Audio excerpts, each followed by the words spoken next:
berkumpul di sini dalam keadaan sehat walafiat. Tak lupa salawat serta salam kita curahkan ke Nabi besar kita, Nabi Muhammad SAW.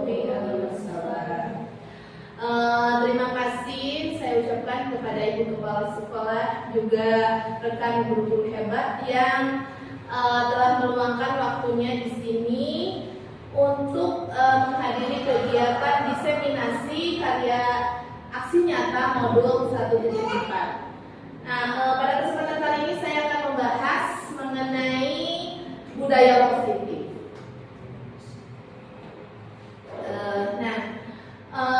Ibu guru hebat, saya sedang mempelajari modul 1.4 pada kegiatan PGP angkatan 10. Di modul 1.4 ini membahas mengenai budaya positif.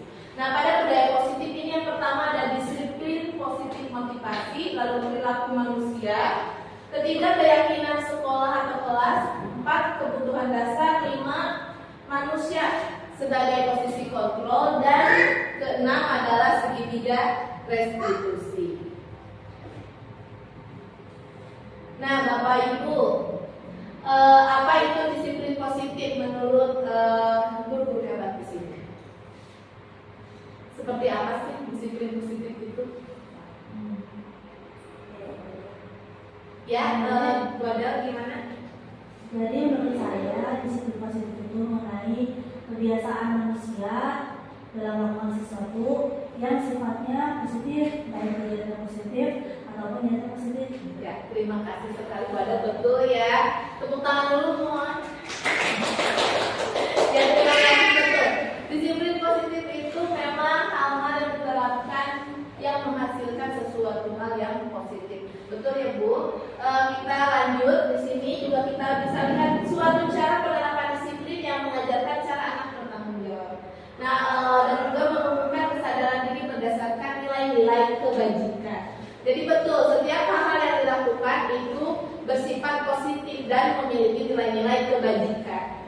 Banyak sekali nilai-nilai kebajikannya, seperti misalnya nilai kebaikan, sopan santun, lalu cinta lingkungan, kebersihan, dan hal-hal yang lainnya. Itu kita bisa sebut dengan disiplin positif. Selain itu juga disiplin positif lebih ke arah disiplin diri yang dapat mengontrol diri dalam melakukan tindakan. Nah, yang terakhir, disiplin diri dapat membuat murid memahami dan menyadari berdasarkan motivasi internal, bukan akibat paksaan, hujan atau hukuman. Nah, di sekolah Bapak Ibu kadang ya kita melihat anak-anak itu patuh karena apa coba? Karena adanya paksaan apa dari hukumannya. Terkadang kita anak itu patuh di sekolah karena takut dihukum, jadi lebih baik berada di zona nyaman. Tapi kunci di sini dari disiplin positif adalah motivasi internal atau motivasi yang ada dalam diri.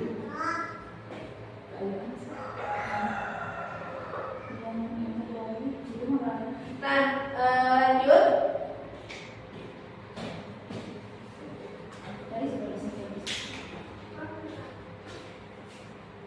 Sebentar ya Pak Ibu, ini spidolnya dulu.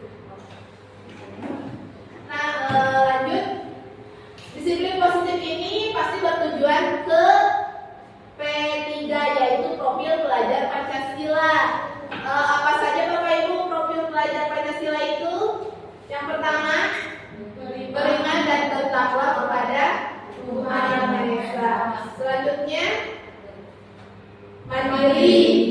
Ketiganya, berkebinekaan. Keempat, bergotong royong. Kelima, kreatif. Keenam, bernalar. Sebetulnya ini tidak perlu dibahas juga, tidak masalah karena Bapak Ibu pasti sudah paham mengenai P3. Selanjutnya, nah yang ingin saya tanyakan kira-kira apakah keyakinan kelas ini sama dengan kesepakatan kelas? Menurut Bapak Ibu ya, kita persamakan persepsi. Apakah keyakinan kelas sama dengan kesepakatan kelas? Benar salah menurut Bapak Ibu ini? Salah? Berarti tidak sama. tidak sama. Nah, keyakinan kelas dan kesepakatan kelas itu memang tidak sama, ya. Betul sekali Bapak Ibu. Jadi kalau keyakinan kelas atau keyakinan sekolah itu dan kesepakatan berbeda. Keyakinan kelas itu lebih memiliki nilai-nilai kebajikan dan disadari oleh orang-orang yang berada di sekitarnya. Jadi kalau keyakinan kelas, anak tidak terlambat karena tahu bahwa nilai kebaikan dari tidak terlambat adalah disiplin. Sedangkan kalau kesepakatan kelas, anak datang tepat waktu karena dia meyakini kesepakatan jika memang nanti saya terlambat saya akan kena hukuman atau konsekuensi. Jadi saksi betul ya. Jadi kalau keyakinan kelas itu lebih ke dalam dirinya, kesadaran dirinya. Kalau kesepakatan kelas kadang kita guru yang membuat kesepakatan yang harus disepakati bersama. Meskipun hukumannya itu sudah disepakati, kadang kan siswa ada yang tidak menerima. Nah, kalau keyakinan diri dari siswanya sendiri. Selanjutnya Bapak Ibu, kita lanjut ke 5 kebutuhan dasar manusia. Ya, Bapak Ibu secara lisan saja mungkin ya, kira-kira nih kebutuhan 5 kebutuhan dasar manusia itu apa saja? Ayo Bapak Ibu, ya Bu Hilma. Kasih sayang. Kasih sayang itu kira-kira nomor berapa nih? 2. Nomor 2, betul, kasih dan sayang. Kebutuhan kasih dan sayang. Nomor 1 kira-kira apa ya? Kesenangan. Kesenangan. Kebutuhan manusia itu akan kesenangan. Ketiga,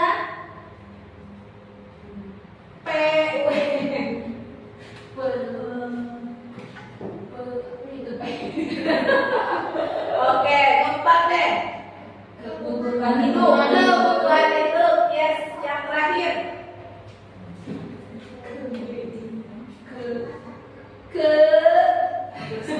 Kebutuhan. Kebutuhan. Bukan. Dua lagi nomor 1 dan nomor 5. Kalau ini kasih dan sayang, tadi sudah ini kesenangan, kasih dan sayang. Ini belum, ini kebutuhan hidup. Ada 2 lagi, 5 kebutuhan dasar manusia, nomor 3 dan nomor 5. Nomor 3, penguasaan. Betul, tepuk tangan dulu dong. Terima kasih guru hebat. Satu lagi, nomor 5. Ada kesenangan tadi, ada kasih sayang, ada penguasaan, kebutuhan hidup dan seseorang ingin menjadi dirinya sendiri. Kebebasan. Iya, betul. Terima kasih teman ingin adanya kebebasan. Nah, kita lihat di sini Bapak Ibu, kebutuhan dasar manusia. Ketika seorang pun melakukan suatu perbuatan yang bertentangan dengan kebaikan atau melanggar, sebenarnya dikarenakan mereka gagal memenuhi kebutuhan dasar mereka. Jadi ketika anak di kelas banyak sekali masalah, cari perhatian, berarti dia ingin memenuhi kebutuhannya. Kira-kira kebutuhannya mana? Kasih sayang. Mungkin di rumahnya tidak mengalami kasihan terhadap tuanya yang sepenuhnya, atau misalnya di rumahnya dia itu diabaikan orang tuanya karena sibuk ya, karena kan zaman sekarang ya orang tua bekerja. Nah, jika memang misalnya nih ada anak senang banget ngejekin orang, kira-kira kebutuhannya apa ya? Penguasaan bisa. Selain itu ada lagi kesenangan, betul. Dia mencari kesenangan dengan mengejek orang lain itu ada. Nah, bagaimana cara kita supaya kesenangannya itu kita larikan ke hal-hal yang positif? Atau tadi penguasaan, betul juga, karena terkadang anak ingin diakui yaitu dengan adanya penguasaan dalam diri sehingga dia merasa bahwa saya gitu ya. Nah, ini 5 kebutuhan dasar. Kalau bertahan hidup mungkin tidak ada hubungannya di sekolah ya, kecuali mungkin ada kasus yang memang anak mencuri. Dan alhamdulillah di sini tidak ada ya, tidak pernah ada kasus anak mencuri. Tapi kalau anak mencuri kita lihat dulu, apakah memang di keluarganya memang dia kekurangan. Kalau kekurangan berarti dia yang memenuhi kebutuhan bertahan hidup. Misalnya memang tidak punya bekal, keluarganya ekonomi rendah seperti itu ya. Nah, ini 5 kebutuhan dasar yang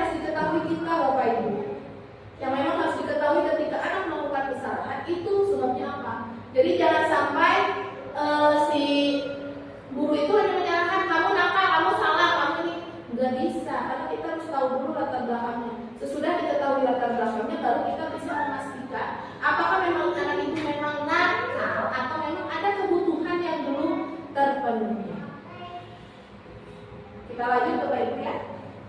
Nah, di sini kita mengenal segitiga restitusi Bapak Ibu. Jadi ketika ada masalah, anak bukan langsung disalahkan atau diberi sanksi. Kita harus melakukan dulu ini segitiga restitusi. Ada yang tahu mengenai segitiga restitusi atau baru tahunya hari ini, mendengar hari ini? Ya, karena memang ya Bapak Ibu, saya pribadi juga baru mengetahui segitiga restitusi itu saat belajar di PGP.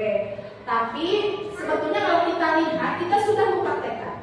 Saya yakin itu. Namun mungkin tahapannya tidak sesuai urutan.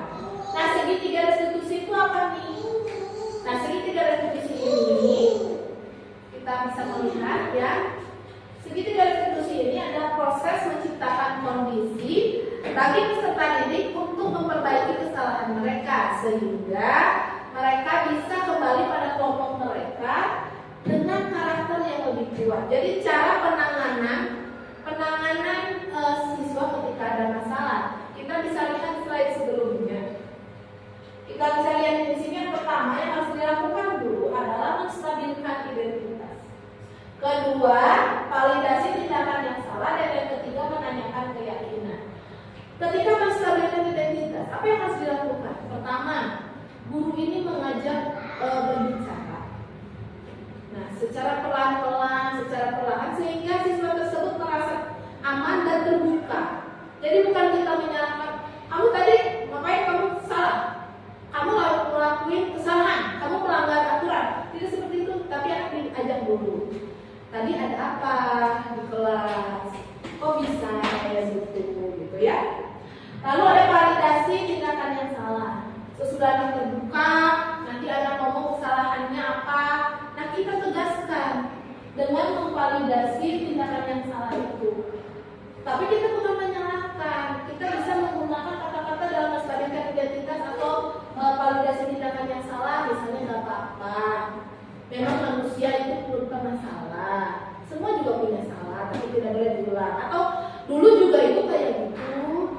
Nah, kata-kata yang seperti itu membuat kedekatan dengan siswa, dan siswa itu semakin nyaman dan terbuka. Selanjutnya menanyakan keyakinan. Menanyakan keyakinan ini kesepakatan kelas tadi, tapi secara siswa sadari. Contoh, menurut kamu apa yang tadi kamu lakukan melanggar keyakinan kelas kita? Tidak. Nah, anak yang jawab nanti, iya Bu, melanggar misalnya.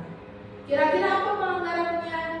Karena saya sudah, tadi kasusnya mengejek, misalnya saya sudah tidak menghargai teman. Nah, itu menanyakan keyakinan. Lalu apa nanti ke depannya yang harus kamu lakukan? Saya akan meminta maaf, atau misalnya anaknya ini datang sendiri ngomong, saya nggak akan kayak gitu lagi Bu, saya akan lebih menghargai. Jadi bukan kita yang kamu harus gini ya, kamu harus gitu. Kenapa? Karena harus ada kesadaran dalam diri. Bukan kita yang menyuruh anak, tapi anak harus terbuka pikirannya sehingga dia bisa mengungkapkan kesalahannya apa dan bagaimana solusi atau keyakinan yang dia yakini. Selanjutnya, nah di sini ada 5 posisi kontrol restitusi. Pertama, guru sebagai pembuku. Kedua, membuat merasa bersalah. Ketiga, teman. 4, pemantau. Dan 5, manajer. Nah, kira-kira nih, Bapak Ibu sekarang posisinya sudah sampai mana nih? Dengan siswa, pembuku? Iya atau tidak?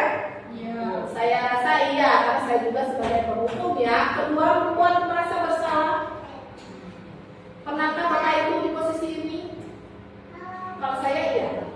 Membuat merasa bersalah itu seperti kata-kata yang suka dilontarkan. Bisa, ayolah, kamu harus sayang ke ibu. Atau misalnya, kalau kamu kayak gini, nanti kamu keluarin sama kepala sekolah. Terus gimana? Anak merasa bersalah. Itu kata-kata yang disebut oleh guru yang membuat merasa bersalah. Contoh, lain, ibu kan sudah datang dari pagi. Kamu mau menghargai ibu. Nah, tolonglah berubah. Nah, hal itu pembuat merasa bersalah. Posisi teman, sudahkah Bapak Ibu guru menjadi posisi teman dengan siswanya? Sudah, betul. Dengan menjadi posisi teman, itu siswa akan lebih terbuka. Tapi belum bisa menjadikan kesadaran dirinya tumbuh. Kalau dalam posisi teman, dia mungkin bisa terbuka, tapi kesadaran dirinya tidak tumbuh. Selanjutnya sebagai pemantau, apakah Bapak Ibu posisinya sebagai pemantau? Iya, tidak? Ya, pasti. Dan yang terakhir adalah manajer. Sudahkah Bapak Ibu melaksanakan sebagai manajer? Ya. Manajer ini ketika kita melaksanakan atau memecahkan masalah dengan segitiga restitusi.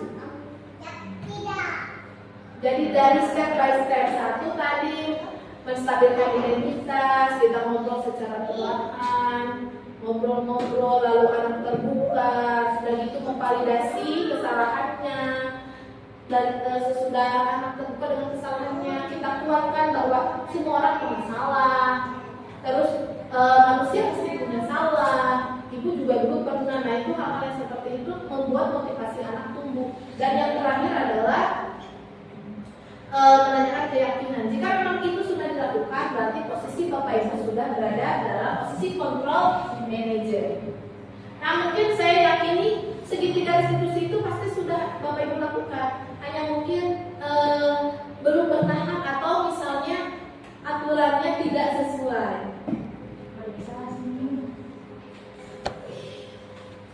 Nah, selanjutnya ini tahapan yang tadi ya sudah dibahas Bapak Ibu. Nah, ini menstabilkan identitas. Dilakukan berdasarkan prinsip bahwa membuat kesalahan adalah bagian dari proses belajar. Ya, contohnya berbuat salah itu hal yang manusiawi. Tidak ada manusia yang sempurna. Ketika kita pasti bisa menyelesaikan masalah. Lalu Bapak Ibu tidak ingin mencari kesalahan atau siapa yang salah, tapi ingin mencari hal-hal yang bagaimana cara menyelesaikan masalah. Ini dalam menstabilkan identitas. Selanjutnya validasi tindakan yang salah. Kata-kata yang bisa diungkapkan mungkin banyak, tapi setidaknya misalnya kamu pasti punya alasan kenapa melakukan itu. Itu harus ditanya karena pasti anak punya alasan. Karena dia senang, karena misalnya dianya karena saya memang suka aja lihat orang sedih misalnya. Jadi mungkin dia punya hal yang belum selesai dalam dirinya. Lalu keduanya, apa yang penting bagi kamu? Boleh tetap berusaha menjaga sikap itu, tapi tambahkan sikap yang lebih baik atau yang baik. Nah ini, jadi tidak menyalahkan. Sikap-sikap yang salah dari anak memang salah, tapi kita tidak langsung menyalahkan. Kita harus lakukan pendekatan. Lalu yang ketiganya, maukah kamu belajar untuk pendapat yang kamu butuhkan tanpa harus melakukan kesalahan? Nah, kata-kata itu sebagai motivasi di mana kita bisa menumbuhkan kesadaran diri. Lalu menanyakan keyakinan. Kata-kata yang bisa diungkapkan adalah satu, nilai apa yang kita percaya di sekolah kita. Maksud di sini ya, karena pasti saya juga untuk keyakinan kelas siswa belum terlalu paham. Jadi keyakinan kelas itu seperti ibarat kesepakatan kelas atau aturan atau tata tertib. Namun dalam keyakinan kelas dibuat menjadi positif. Ya, jadi bisa menumbuhkan kesadaran diri dan memang berdasar dari internya dalam dirinya. Jadi bukan karena paksaan atau mencari muka di hadapan guru, bukan. Jadi keyakinan kelas ini untuk anak-anak pastinya dipahami bahwa keyakinan kelas ini adalah aturan tata tertib atau kesepakatan kelas. Ini sama halnya, hanya beda saja, beda sumbernya. Jadi kalau anak memang ditanya apa nilai yang kita percaya di sekolah kita, mungkin agak sedikit rumit. Kita bisa memilih kata-kata yang lain yang disesuaikan di lingkungan sekolah kita. Lalu keduanya, nilai-nilai apa yang telah kita sepakati? Kan misalnya nilai kebaikan, disiplin, cinta kebersihan, kesehatan, dan lain-lain, menghargai, menghormati itu. Yang ketiga, kamu ingin jadi anak yang seperti apa? Nah, dalam menanyakan keyakinan, nanti di akhirnya kita bisa menanyakan, kamu ingin jadi anak yang seperti apa? Misalnya anak ini berbicara tentang masa depannya, nah kita bisa kuatkan kembali dengan, makanya kalau kamu nanti ingin menjadi apa, misalnya, kamu kamu kalau bisa harus ini. Jadi anak-anak termotivasi. Seperti itu Bapak Ibu ya. Nah, ini saya sudah melakukan pendekatan segitiga restitusi dengan beberapa siswa yang bermasalah. Memang belum selesai Bapak Ibu karena tidak bisa dilakukan sekali. Sekali dilakukan besoknya pasti ada salah lagi. Sekali dilakukan, jadi memang harus rutin. Ini tugas kita, di mana memang kita harus selalu memberikan bimbingan arahan, menuntun anak sesuai dengan filosofi Ki Hajar Dewantara mengenai pendidikan, bahwa misalnya kita ini sebagai among gitu ya, among atau penuntun pembimbing, bukan sebagai guru penghukum, sebagai guru yang serba tahu, tidak, karena kita dengan anak itu sama-sama belajar. Ya bedanya kalau guru itu belajarnya lebih dulu dibanding anak. Sekian mungkin Bapak Ibu mengenai pemaparan mengenai disiplin positif. Mudah-mudahan Bapak Ibu bisa mengambil nilai-nilai yang baik dari kegiatan diseminasi ini.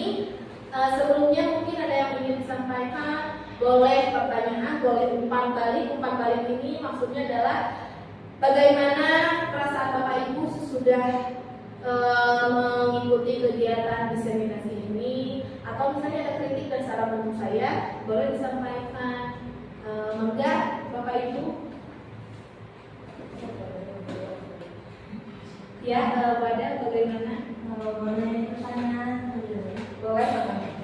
Misalkan terjadi suatu masalah selama di sekolah, setelah itu guru-guru melakukan sekian di sini. Nah, kira-kira berapa lama ini harus dilakukan? Dan kalau misalnya terjadi lagi, apakah guru boleh akhirnya menghukum, apakah boleh sanksi-sanksi yang lain gitu? Atau selalu harus jadi keyakinan ujungnya? Memang kalau misalnya harus berapa lama gitu ya, karena memang anak itu berawal dari keluarga, karakter yang tumbuh juga berasal dari keluarga. Untuk kegiatan berapa lama ini mungkin harus dilakukan secara kontinu atau rutin.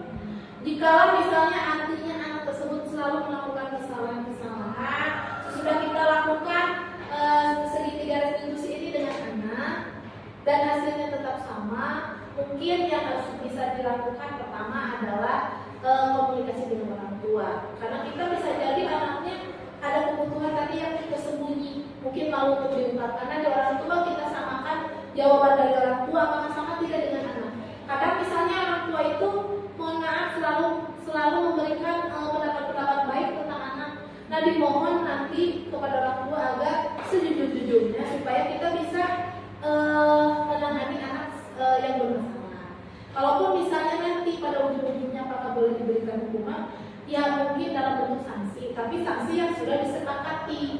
Jadi bukan ujung-ujung guru memberikan hukuman misalnya kamu lari atau apa, itu kan tidak tertulis, tidak disepakati. Bagusnya sebelum semester atau tahun ajaran kita membuat dulu kesepakatan kelas, karena yang realitanya sekolah dan kelas itu selalu memiliki tata tertib yang jadi, itu kan ya, tidak boleh ini, hukumannya ini. Nah, katanya kesepakatan kelas ini dibuat dari awal sehingga konsekuensi akhirnya atau nanti sanksi akhirnya seperti apa itu sudah diketahui anak. Jadi ketika anak melanggar, memang dia sadar sendiri. Misalnya di dalam coret-coret tahu sanksinya apa, kita sepakati di kelas. Itu menjadi keyakinan diri. Berarti ketika anak ada yang coret-coret tembok, dia sadari. Misalnya ketika ditanya, tahu nggak keyakinan kelas yang dilanggar itu konsekuensinya seperti apa? Dia pasti jawab sendiri karena di awal sudah diketahui. Nah, itulah pentingnya keyakinan kelas. Jadi di awal harus diketahui dulu. Kalau yang sudah berjalan mungkin agak sulit ya, karena mungkin anak juga belum tahu konsekuensinya apa gitu ya. Terus sebetulnya sanksi-sanksinya apa gitu kan, belum tahu. Jadi memang agak sulit menerapkan. Tapi untuk yang baru mungkin kita bisa mencoba. Yuk kita buat keyakinan kelas atau kesepakatan kelasnya bersama-sama dengan siswa. Mungkin seperti itu Bu Adel. Kalau salah mungkin mohon maaf. Semoga tidak puas. Ada lagi?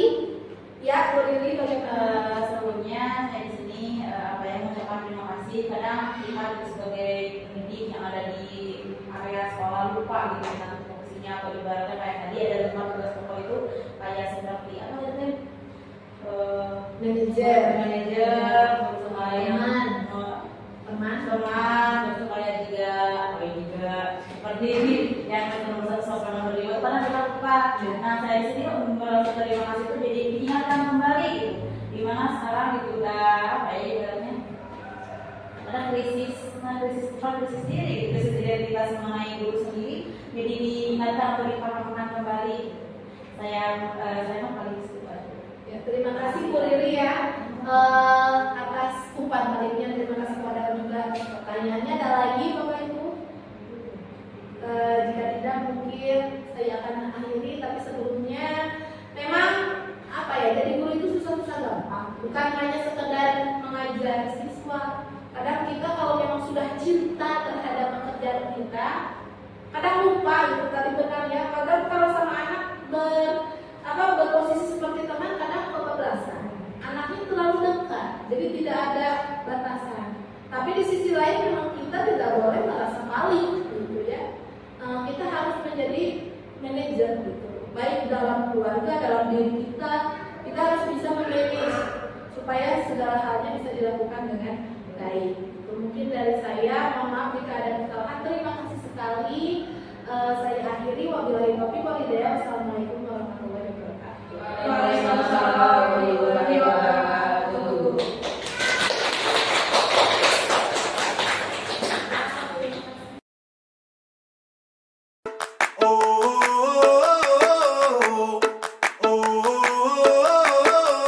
Tell me what it takes to get you feeling alive. Tell me how to show you it's a beautiful life. I'll do anything to pull you into the light, 'cause everything will change when you open your eyes. Yeah. So don't you let the sun